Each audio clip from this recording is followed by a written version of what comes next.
దేవాకి ఒక్కసారిగా అటు కావేరి విషయంలోనూ, బాలరాజు విషయంలోనూ విపరీతమైన ఆలోచనలు. ఏం జరుగుతోంది నా చుట్టూ అనుకుంటూ ఉంటే కావేరి వస్తుంది. దేవా అని పెద్దగా అరుచుకుంటూ వస్తుంది. నువ్వా అంటూ అరుస్తాడనమాట.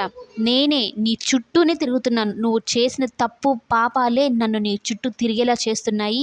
నువ్వు మీ వైఫ్‌ని చంపేసి ప్రశాంతంగా ఉన్నాననుకుంటున్నావేమో, నేను మాత్రం నీ వైఫై లాగా నీ తప్పుల్ని వెంటాడుతూనే, నీ తప్పుల్ని బయటపెట్టే దిశలోనే నేను ప్రయత్నిస్తూ ఉన్నాను. సాక్ష్యాలు నువ్వు తారుమారు చేయొచ్చు, దొంగ సాక్ష్యాలను సృష్టించొచ్చు. నా దగ్గర బలమైన సాక్ష్యం ఉందంటూ పెద్ద పెద్దగా నవ్వుతుందనమాట. ఇంక అస్సలు సహించలేకపోతాడు కావేరి అలా మాట్లాడడము, నవ్వడం అట్లాగా. కావేరిని గొంతు పట్టుకొని చంపేస్తానే నిన్ను, నువ్వెలా ఎళ్తావో ఇక్కడి నుంచి చూస్తానంటూ ఉంటే మాయమైపోతూ ఉంటుంది. ఏంటి ఇదంతా నా భ్రమ, ఎందుకు కావేరి ఇలా కనిపిస్తూ ఉంది నాకు, ఈ బాల వల్లనే మొత్తము, వాడు నాకు అసలు సహకరించడం లేదు, లేదంటే ఎప్పుడో క్లోజ్ చేసేసి ఉండేవాళ్ళము అనైతే అనుకుంటూ ఉంటాడనమాట. ఇక అదే ఆలోచనలో ఉండిపోతాడు. ఇక చిన్ని బాధ అంతా ఇంత కాదు మామయ్య విషయంలో. తను ఎంత చిన్నమ్మాయి ఎంత పెద్ద బాధను మోస్తుందో అన్నట్టుగా అనిపిస్తూ ఉందనమాట. ఇక మావయ్యతో మాట్లాడాలి, మావయ్యకి నిజం చెప్పాలి అని వెళ్ళిపోతుంది.